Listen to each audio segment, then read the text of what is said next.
7 мамыр Отан қорғаушылар күні мерекесіне шын жүрегімізбен құттықтаймыз. Адамдықтан екке көреді, қазақ келешекті төккен әлем. Атақты ағаларымыз шын көңілден жолдамыз алғыспенен шәле бүгін. Күніміз күні құтты болсын отауы, ұмытпаймын ешқашанда саған берді балалы. Отан деген адам әкел, отан деген туған жер баламыздың өр пахалауы тегерге баланың қазақтың жауабы. Бойға қуат береді, әрқайсың дегені, мен әкемнің әкеде соны ертіп келеді.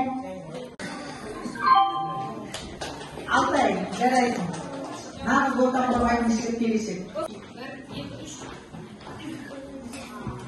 Жарайсың, Осман.